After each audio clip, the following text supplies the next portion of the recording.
Meu nome é Nathan Wilson, tenho 54 anos e pelos últimos 17 me dediquei à Meridian Technologies, uma empresa de tecnologia de médio porte com sede em Columbus, Ontário. Nunca fui de fazer firula ou política. Não era o cara que fazia piada na sala de descanso, nem o que distribuía cartões em todo evento de networking. Eu era o cara que fazia os sistemas funcionarem dia após dia, sem falhar.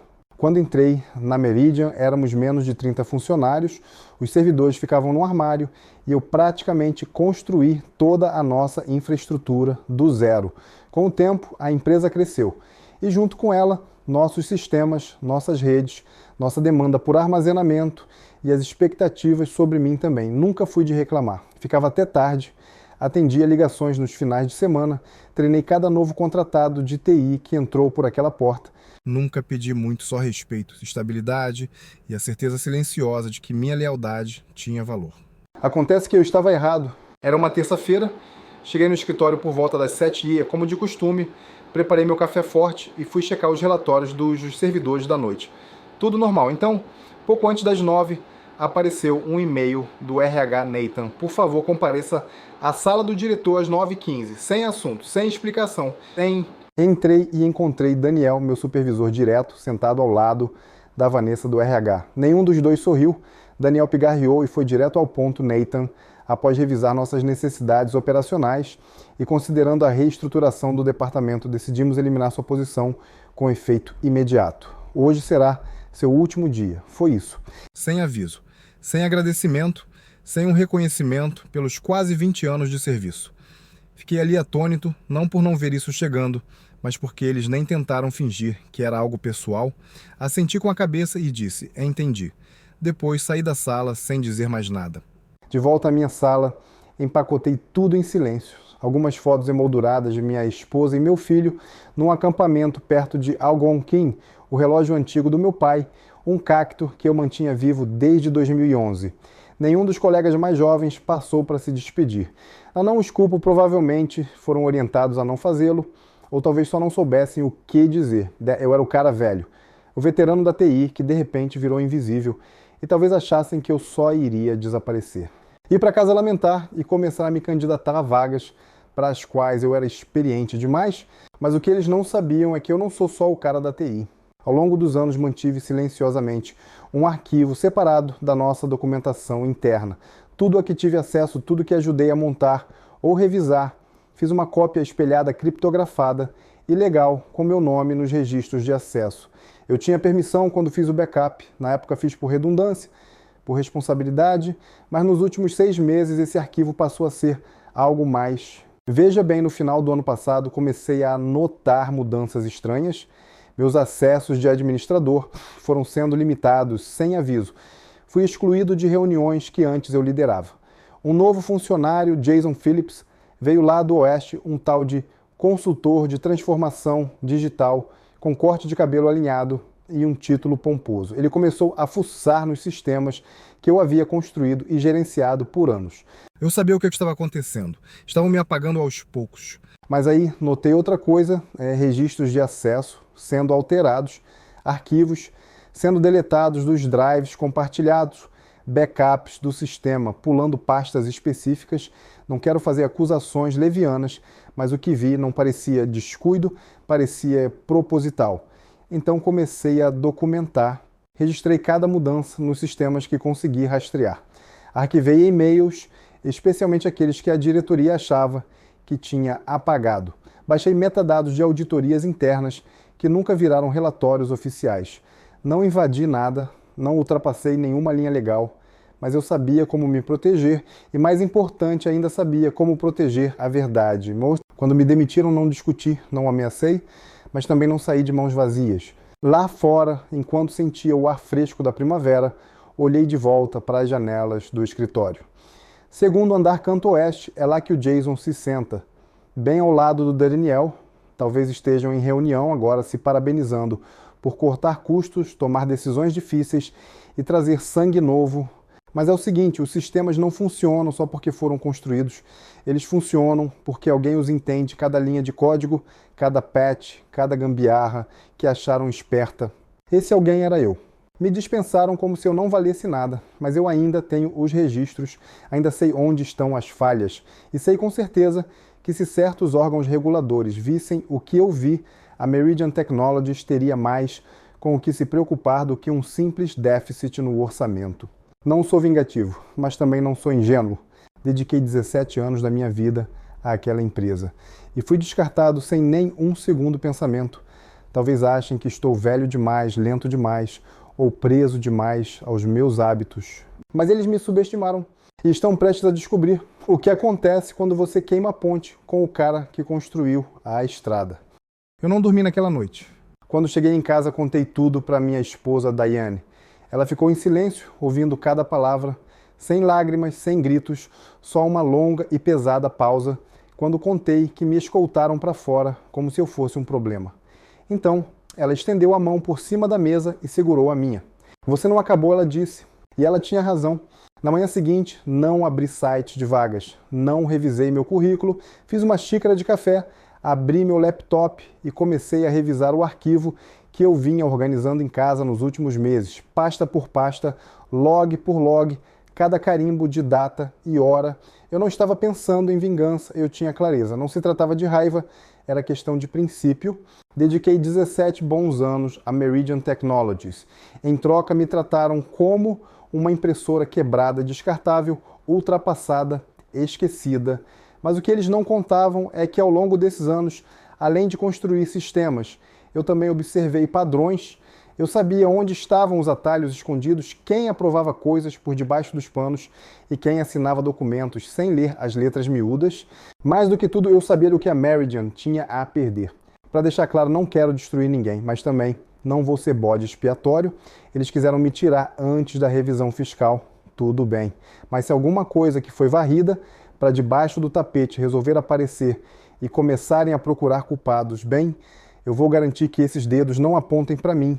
Foi por isso que passei as 2 semanas seguintes montando um dossiê, um pacote seguro e com registros de data e hora, contendo relatórios internos, trilhas de auditoria, cadeias de e-mails, discrepâncias em licenças de software e evidências de acessos não reportados a dados, não? Tudo factual, tudo obtido legalmente, enquanto eu ainda era funcionário. Sem drama, só provas. Então eu procurei uma advogada. O nome dela era Evelyn Cheng.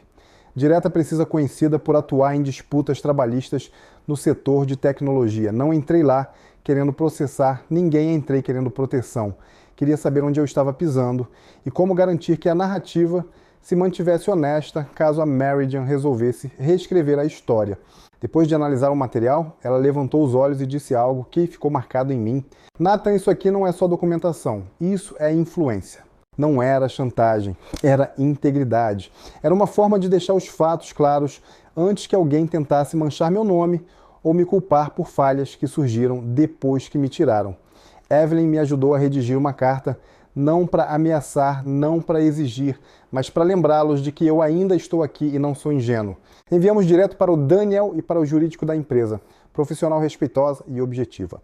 Como funcionário de longa data da Meridian Technologies, tenho orgulho do trabalho que realizei e dos sistemas que construí, que nos últimos meses tomei conhecimento de possíveis irregularidades que, se mal interpretadas ou representadas de forma incorreta, podem resultar em complicações legais e regulatórias. Embora não tenha intenção de iniciar qualquer conflito, mantenho um arquivo completo e com registros de data e hora de todo o meu trabalho e comunicações e reservo o direito de proteger minha reputação profissional caso surjam questionamentos a respeito de eventos ocorridos durante ou após meu tempo na empresa. Sem acusações, só fatos. 2 dias depois, recebi um e-mail da vice-presidente de operações. Não foi o Daniel, nem o Jason, alguém acima deles. Ela solicitou uma ligação para esclarecer questões procedimentais passadas e agradeceu pela minha postura profissional contínua. Não entrei no jogo. Deixei a Evelyn lidar com isso. Respondemos apenas por escrito. Tudo documentado. E então algo curioso aconteceu. 3 ex-colegas de trabalho entraram em contato, discretamente, fora dos registros. Uma delas, Júlia, analista de sistemas, que eu havia mentorado, contou que as coisas mudaram rapidamente depois que eu saí. Projetos pararam, Jason começou a culpar erros antigos pelos atrasos nas atualizações de sistema, erros que não existiam quando eu estava lá. Outro Rahul disse que alguém da diretoria estava pedindo acesso a registros de e-mails deletados, os mesmos que eu havia salvo. Foi aí que me dei conta. Eles não estavam só tentando me apagar, estavam tentando jogar a culpa em mim. Mas foram descuidados. Não esperavam que eu tivesse guardado provas. Eu não tornei nada público, não vazei nada, mas dei um passo a mais, enviei uma cópia lacrada do meu dossiê para um serviço jurídico de custódia externa.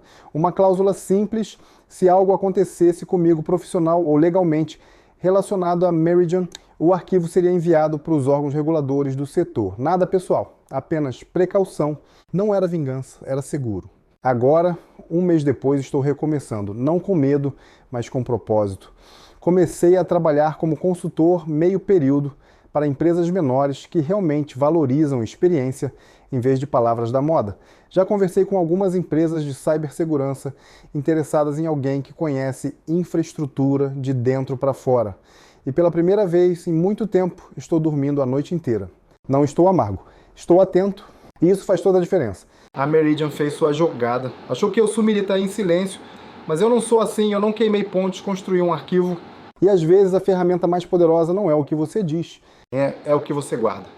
Engraçado como as pessoas esquecem rápido quem você é até serem lembradas. Cerca de 6 semanas depois da minha saída silenciosa da Meridian, recebi uma mensagem no LinkedIn de alguém com quem eu não falava há anos, Mark Dubois, ex-VP de uma empresa concorrente em Montreal. Nossos caminhos se cruzaram há uma década durante um projeto conjunto entre nossas empresas. Ele se lembrava de mim, aparentemente ouviu rumores de que eu não estava mais na Meridian. Seu nome apareceu algumas vezes, ele escreveu. O pessoal está se perguntando o que é que aconteceu. Não respondi na hora, deixei lá. Porque quando as pessoas começam a se perguntar, significa que alguém está tentando reescrever a história e outros estão tentando sair na frente da verdade. Mas eu não tinha pressa em falar. Aprendi que o silêncio, quando é intencional, pode dizer mais do que uma negativa. Em vez disso, continuei fazendo o que sei fazer melhor: construir em silêncio, com constância. Fechei um contrato com uma startup de tecnologia voltada para a área da saúde. O trabalho não era glamuroso, mas era honesto. Eles precisavam estabilizar a infraestrutura antes de escalar. Em poucas semanas identifiquei e corrigi 3 gargalos de dados e reestruturei as permissões na nuvem para garantir conformidade. Me ofereceram um cargo fixo, recusei com educação. Ainda não estava pronto para me comprometer com ninguém, pelo menos não por enquanto. Até que numa manhã recebi um e-mail da Júlia, a analista da Meridian. Ela perguntou se poderíamos nos encontrar. Tomamos um café num lugar tranquilo perto do centro. Ela olhou por cima do ombro 2 vezes antes mesmo de se sentar. Não sei o quanto você sabe, ela disse, mas as coisas estão desmoronando.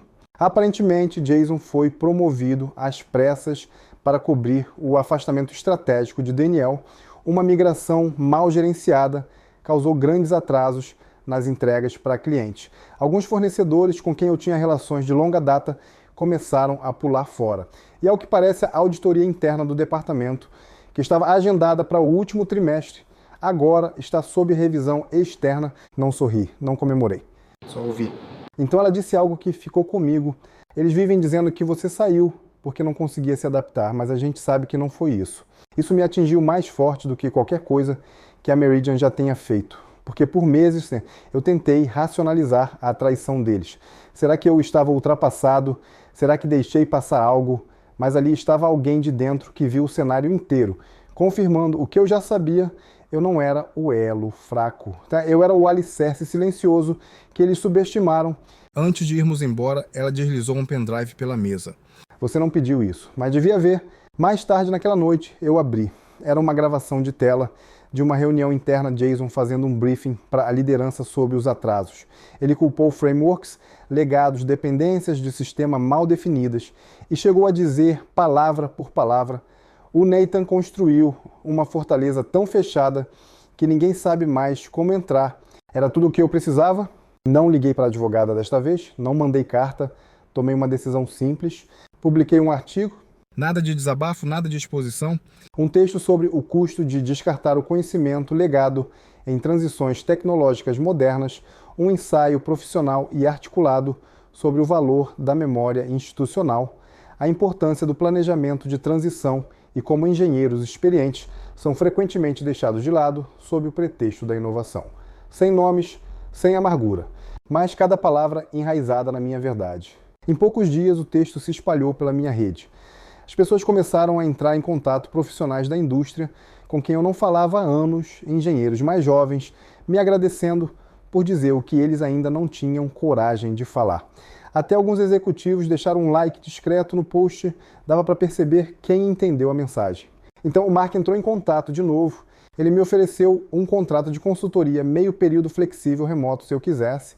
Você não precisa se comprometer, ele disse. Só queremos que você seja o cara que chamamos quando o barulho fica alto demais. Eu aceitei, não por necessidade, mas por princípio, porque depois de ser descartado como uma pasta velha de arquivo, eu me reencontrei não em cargos nem em política corporativa, mas na influência silenciosa, na credibilidade. A Meridian nunca mais entrou em contato, nem precisava, eles já tinham feito a cama deles. Mas eu fiz a minha também com lençóis limpos, bases sólidas e nenhum segredo.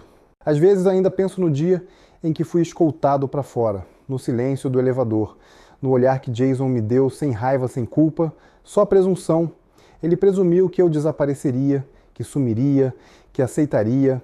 O que ele esqueceu é que pessoas como eu não precisam gritar para serem ouvidas, só precisam de tempo e provas. E agora eu entro em salas onde meu nome ainda tem peso. Não porque eu reagi com fúria, mas porque permaneci firme. Eles tentaram escrever meu final, mas eu ainda não tinha terminado de escrever. Foi no fim de outubro, numa daquelas manhãs secas e cortantes de Toronto, em que o ar parece afiado e você se lembra de que o inverno nunca pede permissão para chegar. Eu estava a caminho de uma reunião estratégica com um cliente de fintech quando vi o nome na pauta Daniel Fraser, consultor externo. Por um segundo pensei que podia ser outro Daniel. Fraser é um sobrenome comum, mas não era aquele Daniel. Engraçado como as coisas fecham um ciclo quando você nem está correndo atrás. Não tremi, não entrei em pânico, já tinha deixado aquele peso para trás fazia meses, mas seria mentira dizer que meu coração não deu uma batida firme e limpa de surpresa. A reunião era no 13º andar de uma torre de vidro com vista para a Bay Street. Cheguei cedo, velho hábito. Gosto de sentar no silêncio da sala de reuniões antes que o barulho comece. 10 minutos depois, Daniel entrou pasta em uma mão, café na outra. Estava igual, só que mais velho, da forma como o estresse não faz questão de esconder rugas, sob os olhos cabelo um pouco mais ralo, os ombros com um passo mais lento. Ele me viu, parou. Nathan, disse ele com um aceno educado. Não sabia que você estava envolvido nesse projeto. Respondi. Lidero a consultoria de infraestrutura. Vamos revisar o modelo de consolidação de dados. Houve um breve silêncio do tipo que teria me deixado desconfortável no ano passado, mas não agora. Ele se sentou do outro lado da mesa, não mencionamos o elefante na sala, pelo menos não no começo.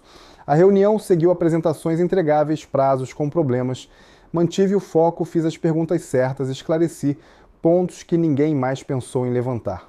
Esse sempre foi o meu trabalho, lembra? Aquele que disseram que eu não sabia mais fazer? Em certo momento, Daniel virou-se para mim e disse: você tem uma boa leitura do cenário, eles têm sorte de contar com você. Sem ironia, sem sarcasmo, apenas uma afirmação direta, quase como um pedido de desculpas disfarçado de fato. Depois da reunião, ele ficou enquanto os outros guardavam seus materiais. Fechei meu laptop devagar, dando a ele espaço caso quisesse usá-lo. E ele usou. Olha, disse ele, não me orgulho de como as coisas aconteceram na Meridian. Havia pressões, política, você sabe como é. Encarei-o, calmo, neutro. Eu sei como você lidou com aquilo, respondi. E já passei do ponto de precisar de explicações. Ele assentiu, justo, depois fez uma pausa. Você sabe, as coisas lá nunca se recuperaram de verdade. O Jason saiu, teve muita rotatividade, perdemos clientes. Honestamente, acho que subestimamos o quanto seu framework era crítico, né? Eu não disse, eu avisei. Não precisava. O fato de ele ter tocado no assunto por vontade própria já dizia tudo. Às vezes respondi, o trabalho fala mais alto quando você para de tentar explicá-lo. Isso o fez sorrir não por humor, mas por reconhecimento. Antes de irmos, ele disse algo que nunca vou esquecer. As pessoas acham que longevidade é sobre se manter relevante, mas acho que é sobre se manter com os pés no chão. E você sempre foi assim. Aquela noite voltei para casa a pé, em vez de pegar o bonde. Estava frio, mas não me importei. Não fiquei revivendo a conversa. Não senti raiva nem orgulho, só constância. Porque tem uma coisa que ninguém te conta quando você atinge um ponto baixo na carreira. Vai chegar um momento, talvez um ano depois, talvez 5, em que você vai estar cara a cara com as mesmas pessoas que duvidaram de você. E nesse momento, você vai perceber que não precisa mais da validação delas. Você já fez isso por conta própria. Uma semana depois, recebi um e-mail de acompanhamento do CEO do cliente. Disseram que estavam impressionados com minhas análises, queriam estender o contrato. Mas mais do que a proposta, o que ficou comigo foi o PS no final. Ah, e o Daniel falou muito bem de você. Disse que você foi o consultor mais centrado com quem ele trabalhou em muito tempo. Fechei o laptop, fiz uma xícara de chá e fiquei olhando pela janela por um tempo. O centro da cidade brilhava naquela névoa típica do fim de outono, luz dourada, sombras marcadas. Parecia que a cidade estava me dando um aceno silencioso. Sem aplausos, sem holofotes, só um reconhecimento. Isso sempre foi tudo o que eu precisei. Era uma manhã cinzenta no começo de dezembro, daquelas em que o céu parece travado em ponto morto e os bondes mais espirram do que deslizam. Eu estava sentado na minha mesa de sempre no Pilot Coffee, na metade do meu flat white, com a caixa de entrada aberta, mas a mente em outro lugar, quando um nome inesperado apareceu no e-mail. Assunto: reconexão oportunidade na Meridian. Não abri na hora, fiquei só encarando o remetente Laura McAllister, agora CEO interina da Meridian, alguém com quem trabalhei anos atrás, em outro departamento inteligente, firme, sem rodeios, uma das poucas pessoas que eu realmente respeitava naquele lugar. A mensagem era direta. A empresa estava entrando em um período de redefinição cultural e estrutural e ela queria saber se eu consideraria voltar não para o mesmo cargo, claro, mas como conselheiro sênior. Ajudar a remodelar a mesma organização que um dia decidiu que eu não servia mais. Fiquei um bom tempo refletindo. Não era uma proposta ruim. Na verdade, em qualquer medida profissional, era lisonjeira. Estavam oferecendo autonomia, orçamento, acesso direto à diretoria, o pacote completo. Ela até reconheceu, sem floreios, que a forma como fui desligado foi mal conduzida e lamentável. Mas o ponto era outro. Eu não estava mais magoado e não precisava de encerramento, porque em algum momento, ao longo do caminho, eu construí algo meu. Não só um portfólio de consultoria ou uma lista de clientes que me respeitavam, mas um ritmo, uma liberdade, uma clareza que eu nunca tive na Meridian. Naquela época, eu precisava me encaixar no modelo de outra pessoa, no ritmo de outra pessoa. Agora eu trabalhava nos meus próprios termos, com pessoas que vinham até a mesa, não por hierarquia, mas por alinhamento. Então respondi, com educação, com gratidão, e recusei. Laura, agradeço muito pelo contato e pela sinceridade nas suas palavras, mas não estou em um momento em que voltar, por mais que o propósito tenha evoluído, esteja alinhado com a direção que estou construindo. Desejo a você e à equipe tudo de bom nesse processo de transformação. Com apreço, Nathan.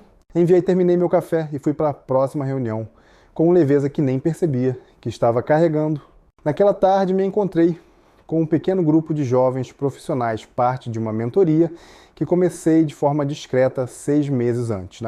Nos víamos todo mês, sem formalidade, tomando café ou comendo algo simples, e falávamos de coisas reais, esgotamento política de escritório, como construir credibilidade quando você ainda está tentando descobrir quem é.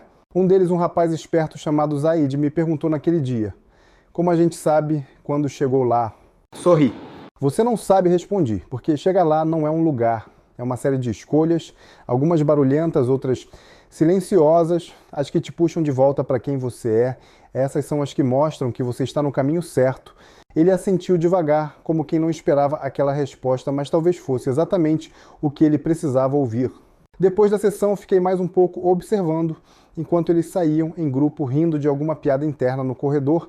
Pensei na minha versão mais jovem, ambiciosa, insegura, sempre tentando provar algo. E percebi que eu não precisava mais provar nada, nem para antigos colegas, nem para novos clientes, nem para mim mesmo. Eu estava apenas vivendo uma verdade que conquistei um passo firme de cada vez. Às vezes a história não termina com um grande retorno ou uma redenção dramática. Às vezes o desfecho mais poderoso é a decisão silenciosa de seguir no seu próprio caminho, mesmo quando portas antigas se escancaram outra vez. E numa noite fria em Toronto, com o céu finalmente se abrindo, em um laranja suave sobre os prédios, eu soube que estava exatamente onde deveria estar, ainda com os pés no chão, ainda em crescimento, ainda sendo eu.